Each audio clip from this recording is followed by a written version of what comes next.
Welcome everybody to Four Freedoms. Today we are speaking to the brilliant Nicole Westmarland. Welcome to the show, Nicole. Hi, thanks for having me.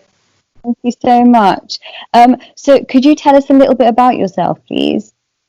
So I'm a professor of criminology at Durham University. I've been there for 14 years now.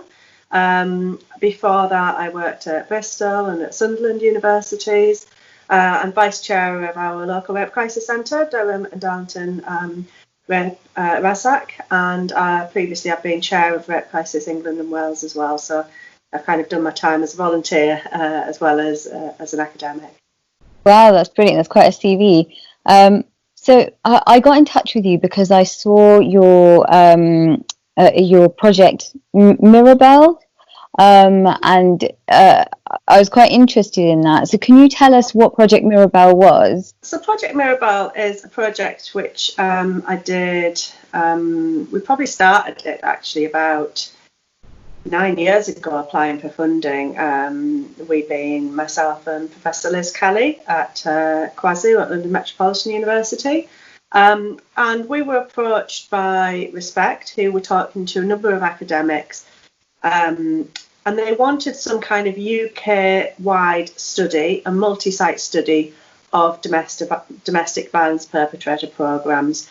So they were finding that a lot of the perpetrator programmes were being asked kind of, well, where's the evidence that it works? And the programmes on the ground weren't able to provide that evidence in terms of what funders and commissioners wanted. But also, they wanted to know whether their work was working as well. They wanted to know, nobody wants to go to work and not feel like they're making a difference or making the matter worse even. So they were interested as well in knowing, just kind of once and for all, does this work? Are we doing the right thing here? So we were the team that were chosen through a tendering process to work with Respect. We then applied for funding. We got funding from the Northern Rock Foundation, as it was then, who used to fund a lot of violence against women work, actually, particularly in the Northeast and Cumbria, and the ESRC, the Economic and Social Research Council as well. And we had a big team of researchers who did some of the work, but basically our remit was to see whether domestic violence perpetrator programmes worked. But of course, once you start asking that question, you kind of you open up another can of worms by what do you mean by whether they work or not. And we felt that a lot of the disagreement in the field was about different definitions and different ways of measuring what works. So one of the main ways that you measure whether a domestic violence perpetrator programme works in previous literature was to look at police reports. Has there been more police call-outs after a man has attended the programme or compared with before? Or has there been any call-outs at all? And, we know from decades of domestic violence research that police reports just aren't a good measure of repeat victimisation. They're a measure of something. They're a measure of, how confident women feel to ring the police. They're a measure of whether they're providing a good service, whether, particular types of harm. We know, for example, for Black and minoritized ethnic women, that they will ring only at a certain point in time when they feel that they are at serious risk of harm and they feel that they have kind of gone through all other options. So we didn't want to use police records. In fact, we didn't use police records at all. We wanted to kind of start with the experience of those who are on the programmes, their partners, their ex-partners, their children, and the funders and commissioners to kind of say, not only do they work, but what does work mean in this? Sorry, just before we go on. So for anybody who doesn't know what a domestic violence prevention programme is, what work happens in a domestic violence prevention programme? Yeah, so they're called different things in different parts of the world. In Australia, they're called men's behaviour change programmes. In America, they're called battery intervention programmes. Here, we normally call them domestic violence perpetrator programmes, DVPPs for short, although there's different language and there's obviously huge issues with using the term perpetrator as well in that kind of labelling manner. But that's what they're normally called. It's normally a group work programme, somewhere between 6 and 12 men in a room with 2 facilitators. This is all pre-COVID, obviously. That's kind of changed a lot of this work. And it's a programme where they're asked to kind of work in a group to challenge each other and to kind of re-examine their beliefs about what it means to be in a relationship, what being a good parent means, what good communication is, what does sexual respect mean, and learn, as well as that, learn kind of some basic tools to help reduce the likelihood of using violence and abusive behaviour again in the future. It's not just about ending the physical violence, it's about all of these other things as well, being a better partner and a better father as well. So in terms of domestic violence work, a lot of work tends to happen once the victim has ended the relationship or is trying to exit a relationship. So from what you're saying, it sounds like these programs can happen whilst victim and perpetrator is actually still in the relationship. Is that right?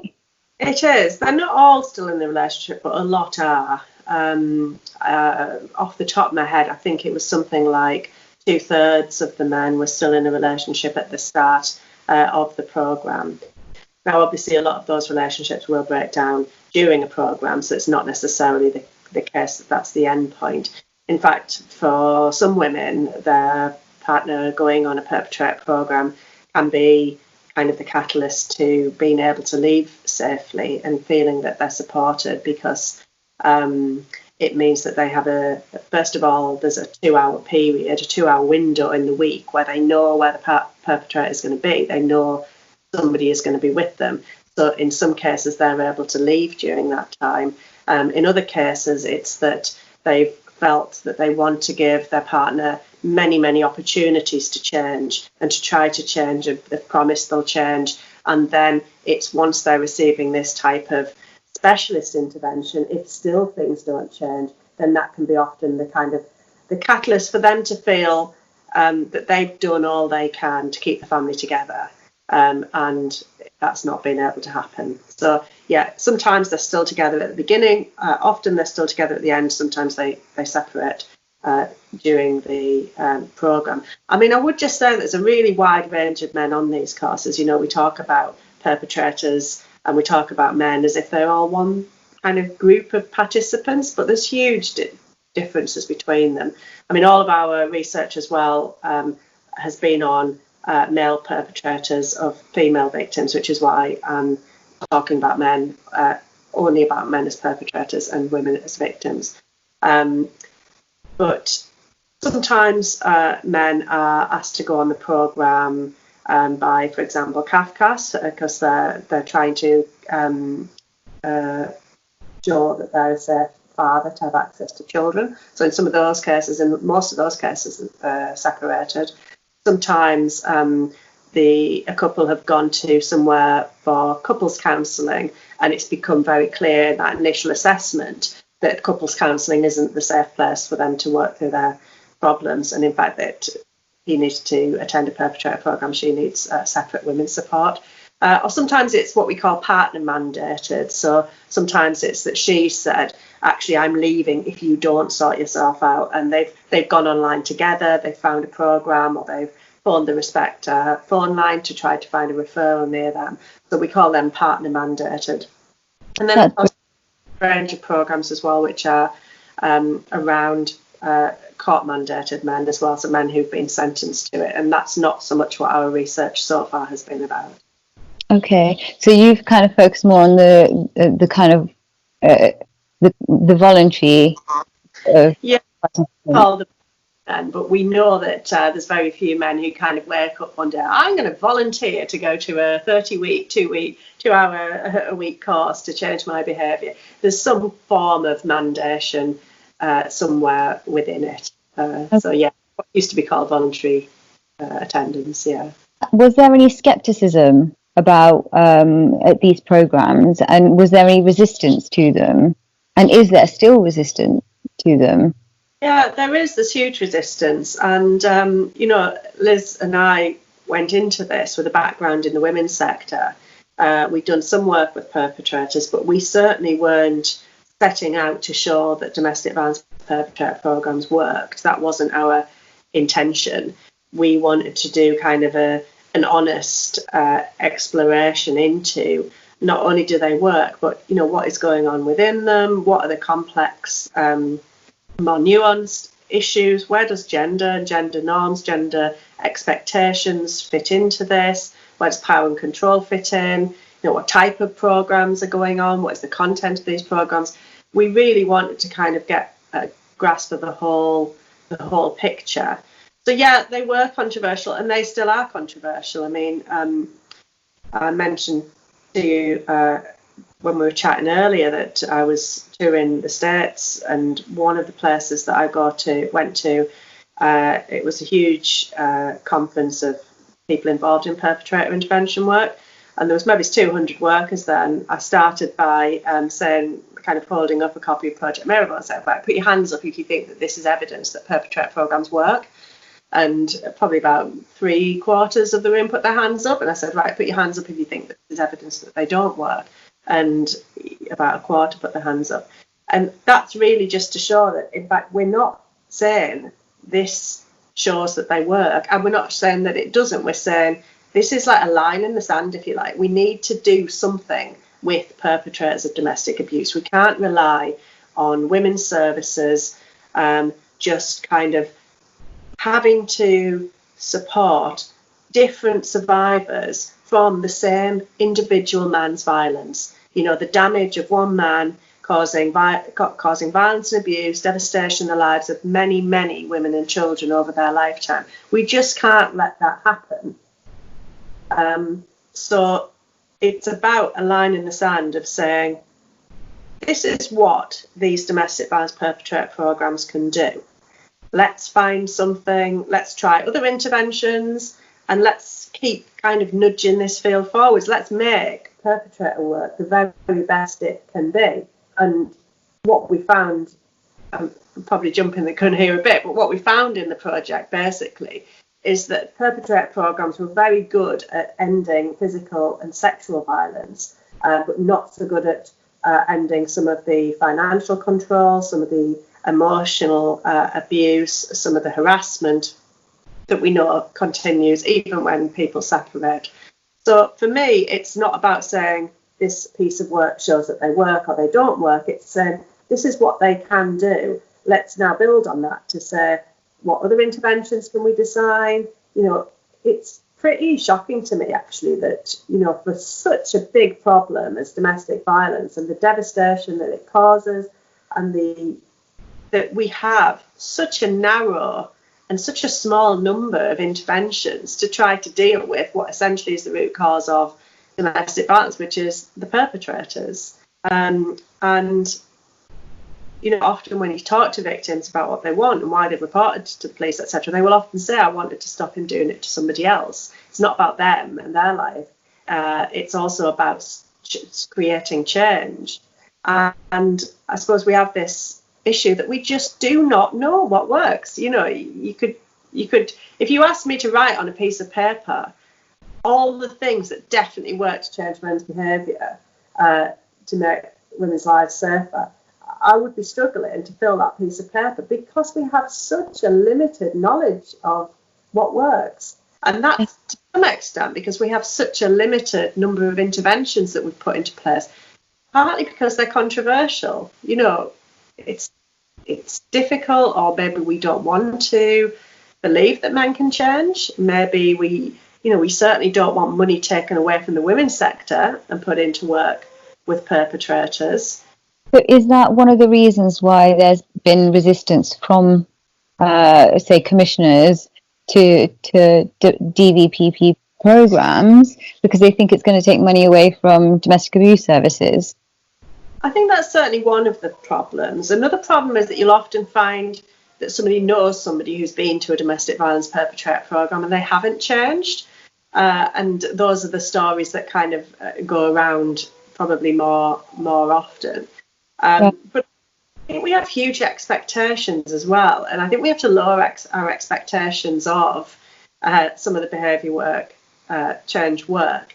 So, the example that Liz and I sometimes give is that of paracetamol. If you've been on a night out, you wake up with a headache, and you take 2 paracetamol and your headache doesn't go, you don't go, oh, paracetamol doesn't work, I'm never taking that again. You say, actually, I probably drank really too much. I need to drink less next time, or I need to drink more water, or I need to take a different type of medication. Yet for perpetrator programs, we see it as something that's going to work nearly all the time for all men. We're very reticent to allow anything less than that. I think you've already answered my next question. I was going to ask how this was received by the kind of violence against women sector, but as well as that, I did want to know, how old are DVPP programs? Are they a relatively new thing? Have they been around for like a few decades? When was the first DVPP program started? Perpetrator program started in America and in the UK as kind of men's groups around the late 1980s into the early 1990s. So they've been around quite a while, but there's not very many of them. So, you can still have whole cities in the UK, for example, with no access at all to a perpetrator program. Even quite large cities might be running maybe as 1-2 groups a week. So the scale of the interventions which exist versus the scale of the problem are vastly mismatched. And this is fascinating, isn't it? Because in terms of domestic abuse, we've now gone from a place where 2 women a week were being murdered to 3 women a week being murdered. And it's still, from what you're saying, it sounds like there's a kind of resistance to rethinking our approach to this. We're just going to continue doing the same thing, which clearly isn't quite working because we're not really dealing with the root cause of the problem. And you're right in terms of what we expect from results. I think sometimes when we start tackling something, people think that we just want it to completely vanish. I think that's unrealistic because change takes a long time. It's not something that you can click your fingers and kind of improve within minutes. Yeah, we also have stereotypes of perpetrators and what a perpetrator looks like and how they act and how manipulative they're going to be, and the idea that they're going to be able to manipulate the facilitators, the other men in the group, their probation workers. And certainly that is the case for some perpetrators, but it's not the case for all perpetrators. If you look at how much violence and abuse exists in society, if we accept the 1 in 4 women figure, which I'm not saying necessarily is correct, but if we accept it somewhere in the region of a quarter of all women will experience domestic abuse at some point in their lives, where are all the perpetrators? And what are we doing with all the perpetrators? And I think this kind of tough on crime, tough on domestic violence, domestic violence is a crime were the posters that were put up in the police stations, in CPS offices, in social services buildings in the 90s, early 2000s. But actually, is it? Is it a crime? Well, actually, no. Lots of domestic violence, particularly at that point in time when we didn't have coercive control as an offence, lots of domestic violence wasn't a crime. And even now, lots of domestic violence isn't a crime. So we have, on one hand, this message of, domestic violence is terrible. It's life-destroying. You'll never get over it. It will devastate your life. Perpetrators won't change. The only place for them is prison. Yet, we don't really have anything in between. We can't, even if each perpetrator was abusing several women over their lifetime, and there was actually, 1 in 16 men were a perpetrator. Are we really going to send 1 in 16 men to prison? And even if we do, what are we going to do with them once they've got there? We've got no evidence that, somebody in prison stops being a perpetrator once they get out. So we've got to have a much kind of more open and honest conversation, I think, between ourselves as anti-violence against women movement as to what we really want to do with a whole range of different perpetrators. Yes, there are some men who are going to be so manipulative that they're not going to be trustworthy. They're going to be disruptive in a group. They're going to be more disruptive on the other men than we would want. But that's certainly not all perpetrators. A lot of perpetrators actually come to perpetrator programs with their own kind of life histories of abuse, for example, and that's not to excuse what they're doing at that time, but it is to say that you have to work with that as one of the things that's in the room. Certainly, I've kind of, in my opinion, I think that we in some ways we have the same issue with victims and perpetrators, in the sense that people don't necessarily know what a healthy relationship looks like if they've not seen that, if they've not kind of lived that. And we've had lots of people come from unhappy homes or, difficult homes, then going off and having their own relationships and not really understanding what, how they should be behaving in a relationship. And it is sometimes external input that helps them understand that what's been going on in their relationship, and perhaps even, in their former life, wasn't healthy. Yeah, but also it is just difficult to live with another person, isn't it, in a relationship? And I think we haven't really got a common understanding of what, certainly in the law and policy, as to what domestic violence is. And I think in some places the cast is the net's cast too wide. So when I'm teaching about domestic violence, for example, I'll often use the Duluth Power and Control wheel, and I'm very clear to kind of say you might see behaviours up on this wheel that you yourself have experienced or perpetrated, but that doesn't mean to say that because you've done that action, it means that you are a domestic violence victim or perpetrator. Something like calling somebody a name to make them feel bad. There's a very big difference if you say that once to somebody, oh, you shouldn't have done that, you shouldn't have got that from the shop, you bloody idiot, and apologise later. That's very different to constant belittling of people. Why are you wearing that? You look fat. Why are you wearing that? You look ugly. Don't wear that. I can't believe you bought that. You shouldn't have spent your money on that. You're not worthy of that. Why have you got your hair done? Why haven't you got your hair done? That kind of constant, what Evan Stark would call micro-regulation of women's everyday lives. That's very, very different to a one-off frustrated using a generic, not a specific insult for somebody. So I think we need to kind of get more of that nuance and that complication as to what is domestic violence into law, policy and measurements as well. I'm sick to death of seeing studies that try to either prove gender symmetry or gender asymmetry in domestic violence and abuse. Like, how much money has been spent on those studies? Because it's, unless we agree with what we're measuring, it's pointless just continue measuring it. It's a little bit like the domestic violence programs work. Depends what you mean by work, and it depends how you measure it, and it's exactly the same for all of these prevalence studies of domestic violence and abuse. Yeah, absolutely. So in terms of these gender symmetry studies, can you explain what they are? I've never heard of these before. So these are studies that either seek to show that men and women experience domestic violence abuse in similar proportions, and therefore much of the feminist approach is therefore wrong because gender isn't at the heart of domestic violence and abuse, or it's people trying to show, in fact, that it is gendered. And this is why I'm a little bit sceptical of the 1 in 4 figure, because if you believe the 1 in 4 figure and you accept that, then because it uses the same methodology, you have to accept the 1 in 6 men figure as well. And I just think so much of it is so much more complicated and much more nuanced than that. In terms of DVPP programs, what is the success rate of the programs? Well, again, it depends what you count as success. So what we found was that most of the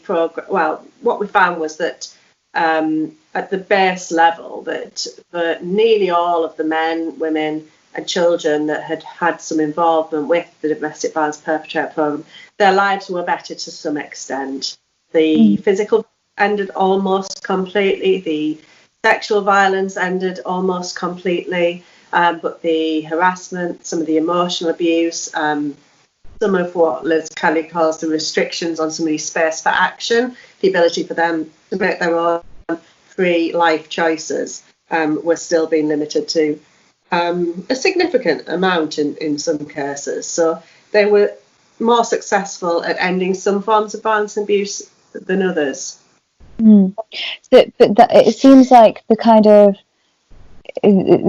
physical side and the sexual side, that is, sounds like a weird thing to say. It seems like an easier thing to work on. The behavior change does seem more complicated because that's something more internal. Would that be accurate?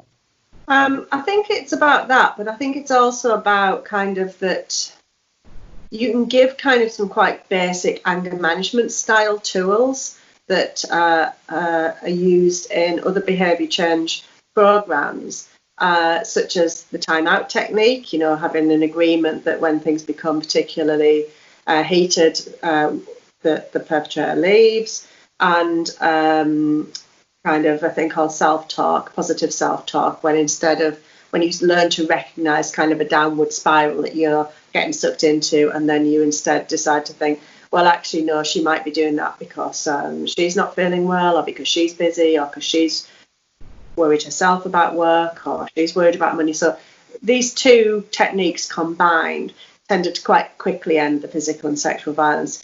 You're right, it was the other things that were more entrenched, and really so much of that was bound up in expectations of what it is to be a man and what it is to be a woman in everyday life. So, some domestic violence perpetrator programs have tried to kind of take gender out of the programming, and kind of just work on more kind of individualized and anger management based techniques. But what a lot of those programs say is the work is still about gender.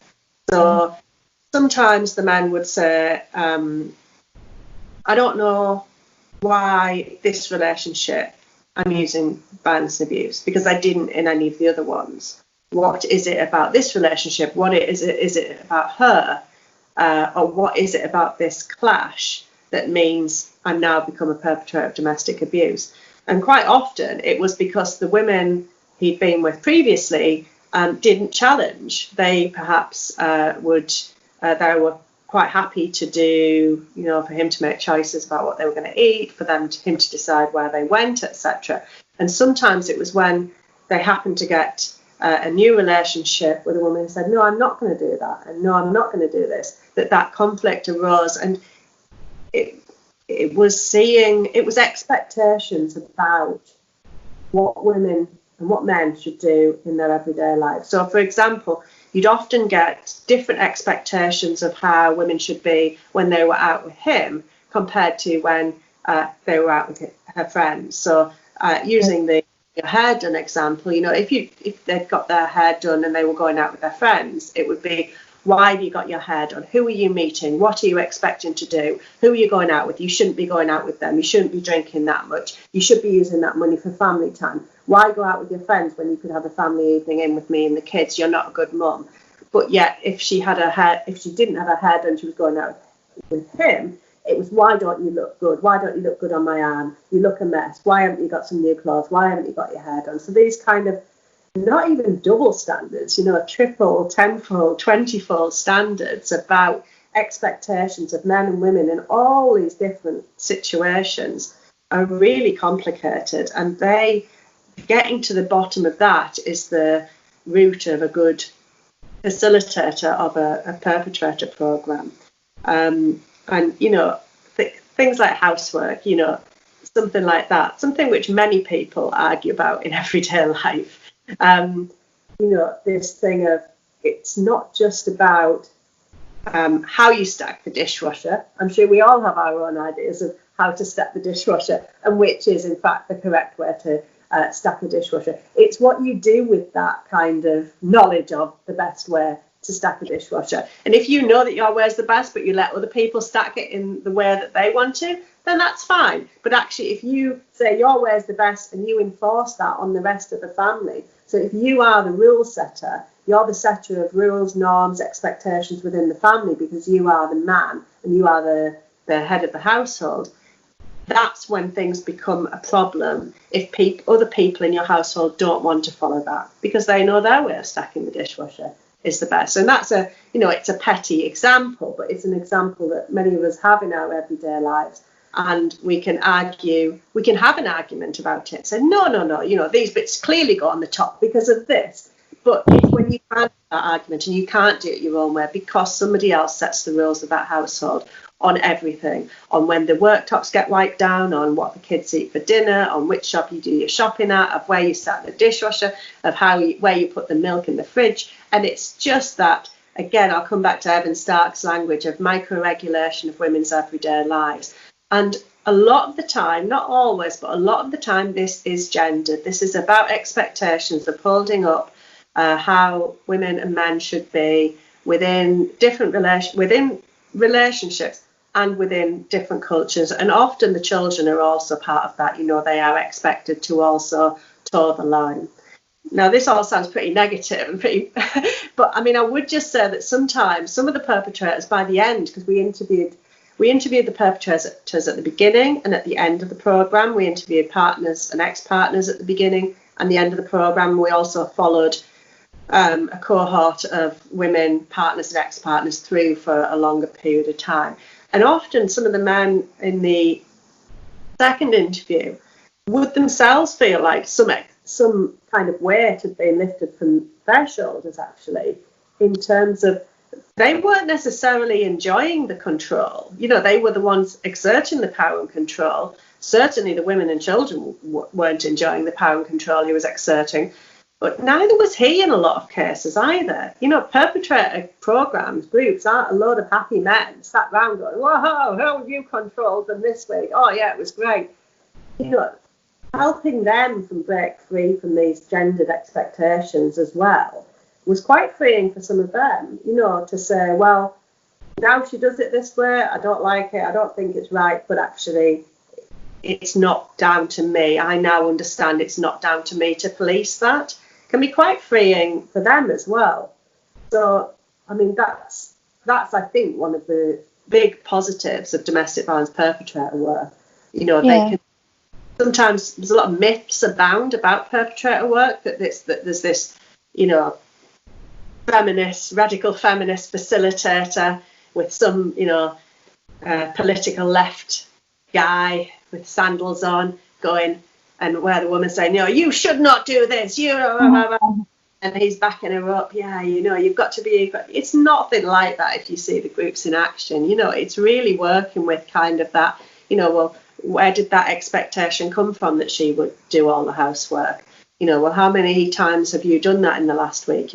And then the men might say, well, it is her job because I go out to work and I bring in the money, so she needs to do that. And it's about slowly unpicking things that they've been taught all their lives and things which they're seeing all around them, actually, on TV and films, in their families, in their colleagues, at work as well. All of these ways in which male domination is actually reproduced in hugely subtle ways in many cases.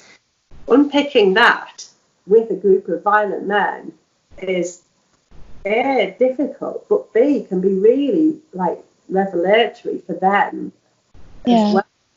The women and children. So the Istanbul Convention says that there also needs to be perpetrator work going on. What's been the uptake of DVPP programs sort of nationally? Have they kind of grown over time or not really? Well, obviously, we haven't signed the Istanbul Convention, so we are not at the moment. Our government isn't held to account on providing services or intervention for domestic violence perpetrators. I think it would probably be useful if we were being questioned on a more global scale about what we're doing in terms of domestic violence prevention. In terms of whether they've increased, I'm not aware of any figures, but I would probably say yes, they have increased, and I would expect them to increase further over the next few years. I think this is an area where people are working more together. There's been recently published a call for perpetrator action for a national strategy for perpetrators. Brilliant. Really useful, and there is talk of the Home Office putting some more money into domestic violence perpetrator work, but not at the expense of services for women. Okay, so how did the Mirabel project measure success? Yeah, so we came up with 6 measures of success, and this was from talking to victims, so the partners, the ex-partners, children, practitioners, the men themselves who've been on programmes, and also programme staff. And we came up with 6 areas. Measured change in 6 different areas. First of all, it looked at respectful communication. So, for example, if they were separated, we asked women whether he respects whether and how they wanted to be in contact with him, whether he acted in a considerate manner towards him, whether he negotiated during disagreements. Then about expanded space for action. So this is a concept which Liz Kelly developed around how much space and freedom that people have to make their own life choices, life decisions. And we asked for this one things like, we asked women to say whether they agreed with these statements. I feel afraid of how he would react if I got a new partner. They make the final decision about whether people can visit or stay in the house. Tells me to change the way I dress or my appearance. And then we looked at freedom and safety from violence and abuse. So this was things like made you do something sexual which you did not want to do, used a weapon against you, punched, kicked, burnt or beaten you, did things that scared or intimidated you. And then we looked at shared parenting. So things like, does the perpetrator ask the children to report on what I am doing and where I've been? Does the perpetrator blame me for the children's behaviour?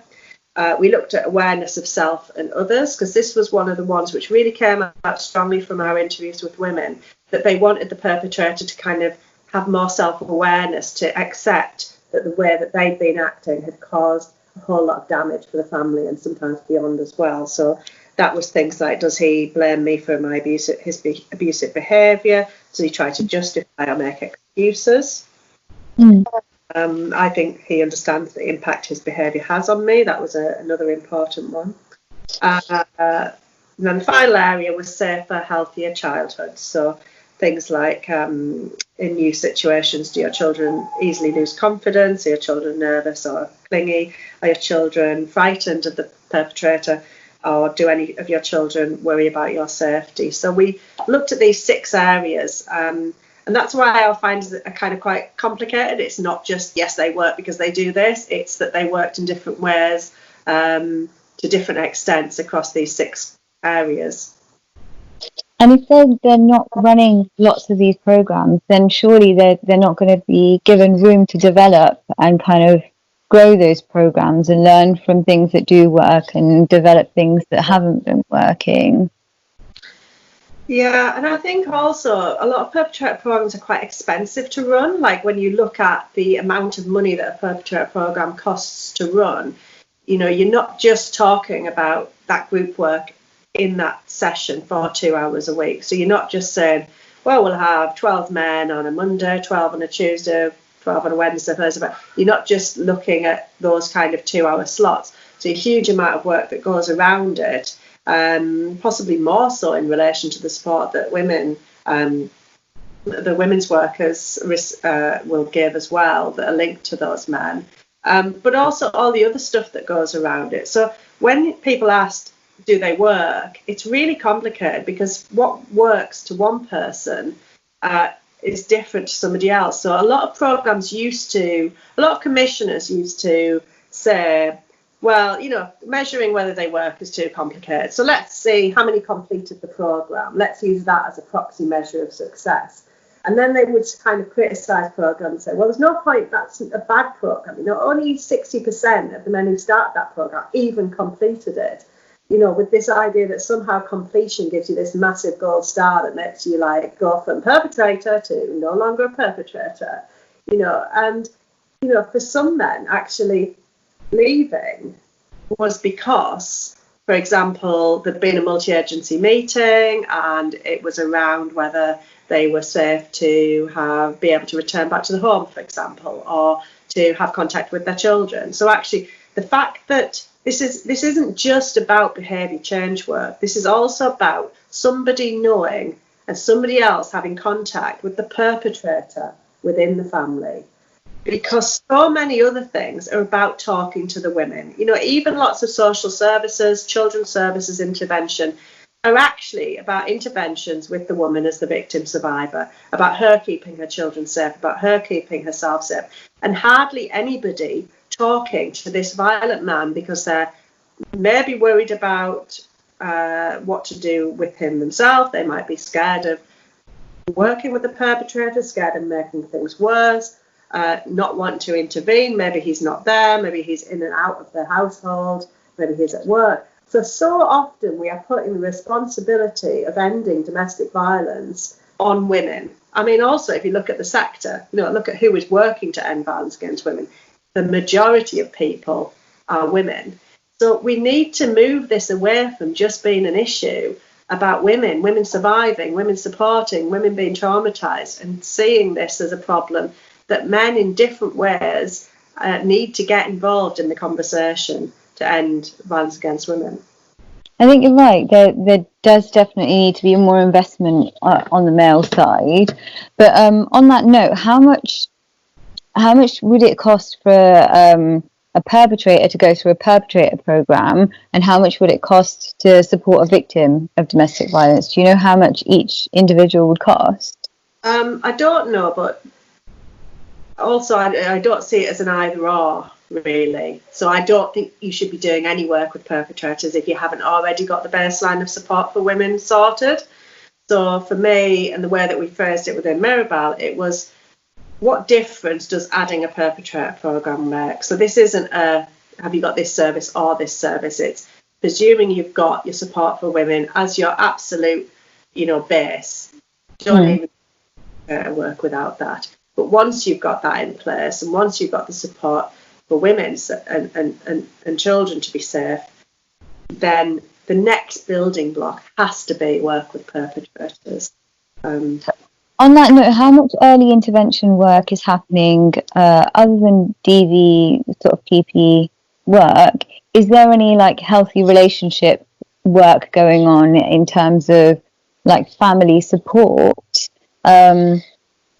Where like very, very early signs of domestic abuse might be noticed, it hasn't escalated to kind of the more serious end of the scale. Is anything like that happening at the moment? I think where it does exist, it's on a really piecemeal basis. So it's one project that's been able to be funded by, Comic Relief or somewhere to do a specific project piece of work. So, for example, Dartland County Durham RASAC have been going into schools with a project called the Selfie Project, which is about kind of image-based sexual abuse and things. So, but you get funding for that to go into a few schools to do a few pieces of work, and then you try to get funding for the next one. And there's hundreds of projects that have gone out, done fantastic work, got a fantastic evaluation, and then it's just not continued. So it's just about having a longer conversation, a more nuanced conversation, and kind of acknowledging that this isn't domestic violence in a box over here. It's integrated with all of these other things. It's about religion. It's about poverty. It's about gender norms. It's about expectations from different communities. It's about class. It's about all of these different things. And it has all of these impacts as well once the kind of the tentacles go out into alcohol abuse, depression, anxiety, unemployment. You know, it has such wide impacts on life.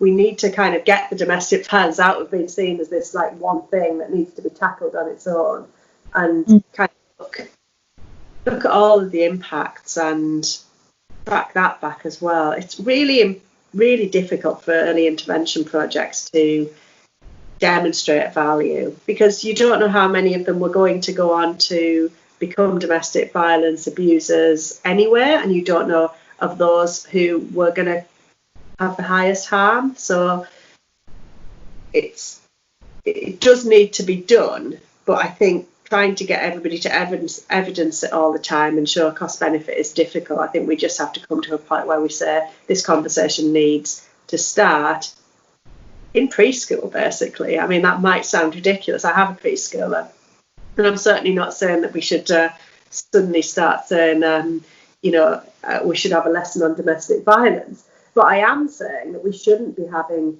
preschool parties where all the girls dress as princesses and all the boys dress as cowboys. And that starts very, very early, that kind of gendered sensitization into expectations of what you are going to be when you are an adult and what your aims and ambitions are. And if your main aims and ambitions are of a girl to, be a model with blonde hair and white and be able to walk well in heels and have a pool, and we're telling boys something very, very different, then that's where this all starts. That's where the who can stack the dishwasher, right, and who owns the dishwasher, who bought that dishwasher, who says how all of these jobs are done.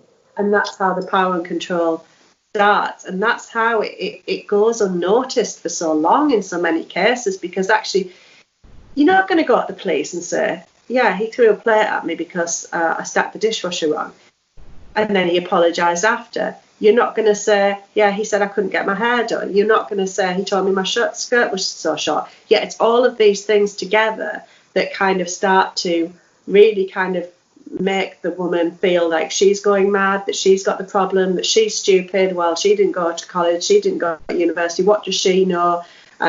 She's got to do the housework, right? Because he's very stressed at work, and she doesn't go out to work. So it's all of these kind of inequalities, which predominantly are gender-based, but have so many other interactions as well.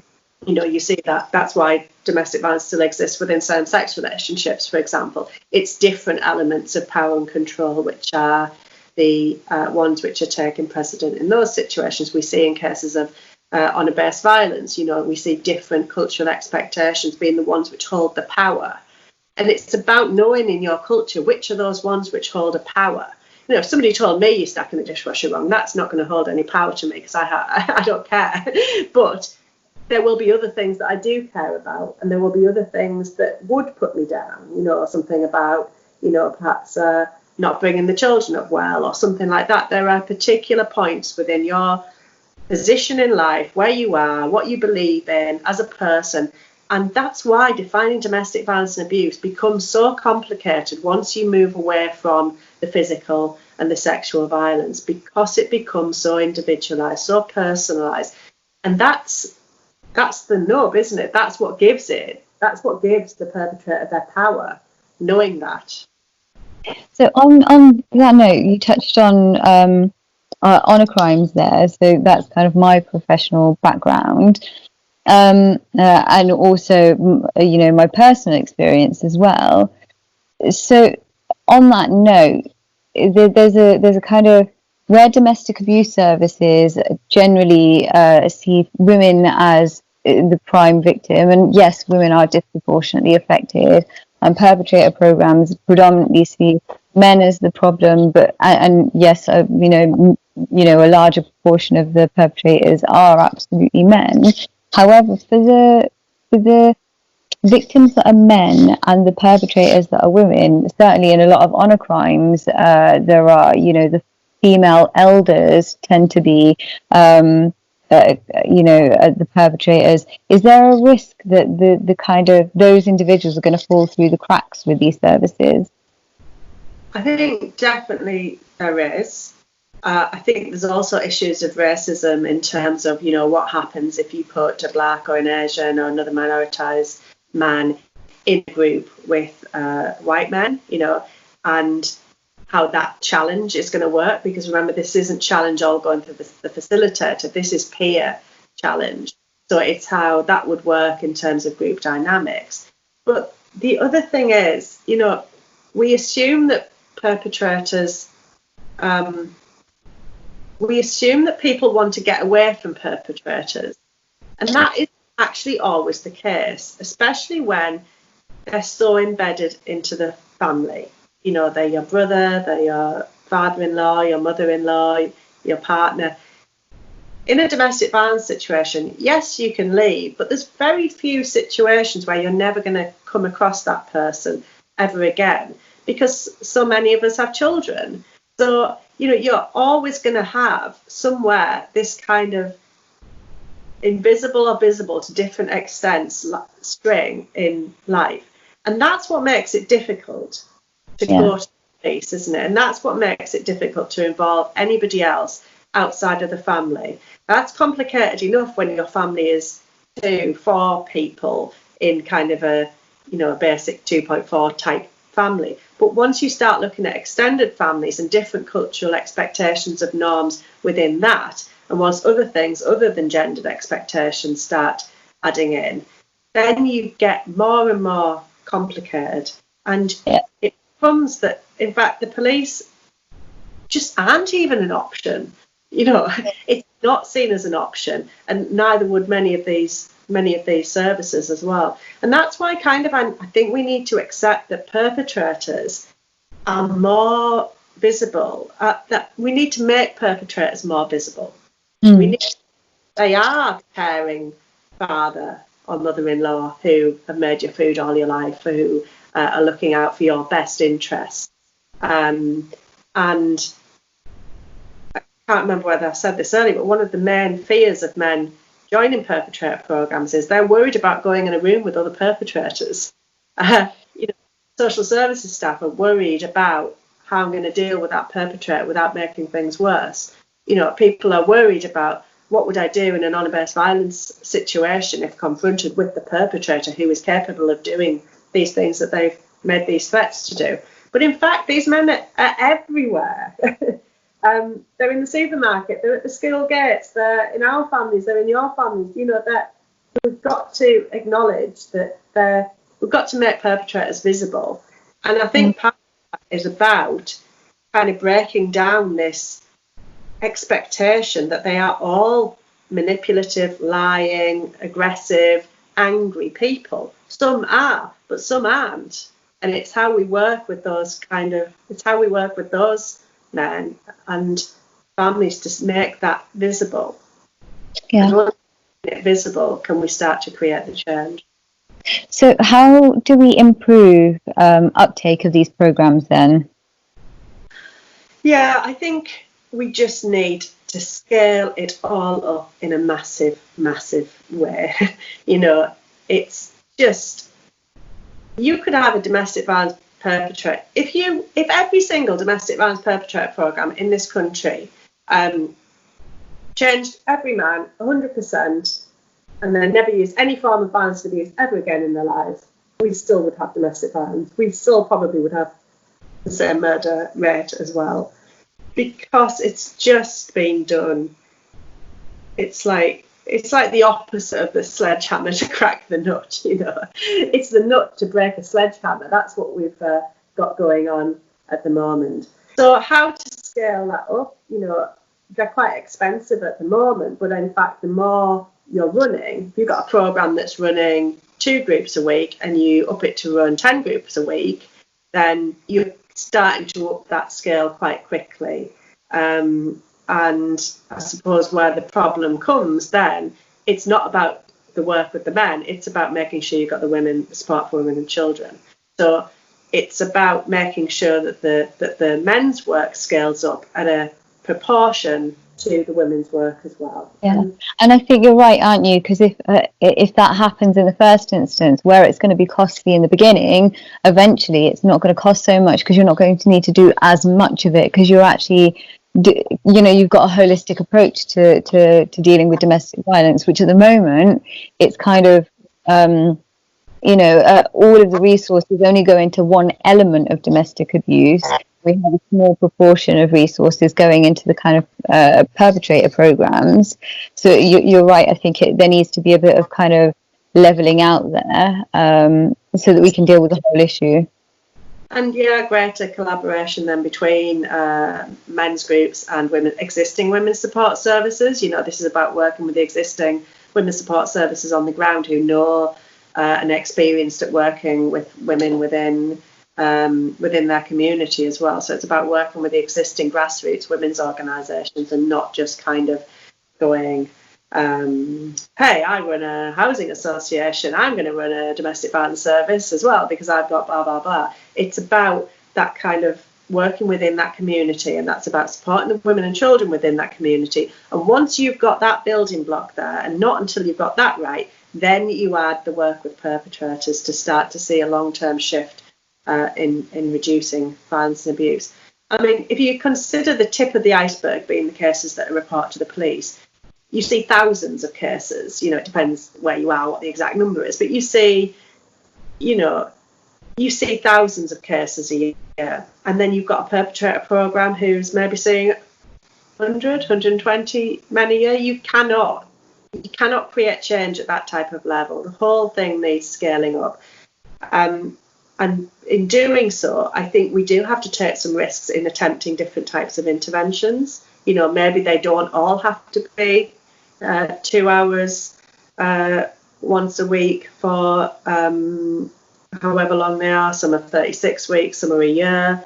There's the argument on the one hand that, in fact, if you've lived all of your life with these kind of attitudes, norms, expectations entrenched, it's going to take you a long time to unravel those. And it is for some people, but probably people do learn and unravel those at different speeds. So I think we have to be open to not necessarily a fixed length, but kind of more kind of working with different groups of men in different settings. I'd like to see this work really be in youth clubs, in prisons, in different men's groups, different settings. I mean, one of the issues is there's not that many places where men come together, I suppose, is an issue. So I'd like to see kind of even like perpetrator stands at football matches of where you can get help, where you can get support, where you can start to change your behaviour. With, again, the idea that a lot of these men aren't happy men. They're not kind of sitting thinking, oh, how am I going to abuse her tomorrow? There's often, not always, but often there's quite a lot of will to want to change, and that, I suppose, is at the crux of it. You're not going to change somebody who doesn't want to change, but if you've got somebody who is reaching out, who says, actually, I've had enough of this, I've lost too many relationships, I'm going to lose this one as well, and I want to change, we need to be in a position where we can kind of jump on that and offer a service quite quickly. That's brilliant. Thank you so much, Nicole. So where can people find you if they want to follow you, or if they want to get in touch with you, or if they want to check out your work? Where do they go to do that? Well, we've got a new website in preparation, which I will let you know when it's launched, which will have all of our Project Mirabel materials in one place.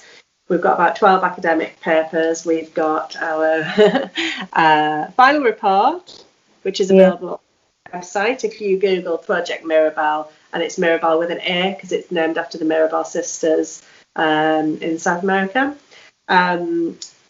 So if you Google that, you'll find it. If you want to become a member of the Centre for Research into Violence and Abuse at Durham University, which I'm director of, you can email durham.criva@durham.ac.uk and become a free lifetime membership. Can't say better than that. Brilliant. Thank you so much for coming on the show, Nicole. Thank you.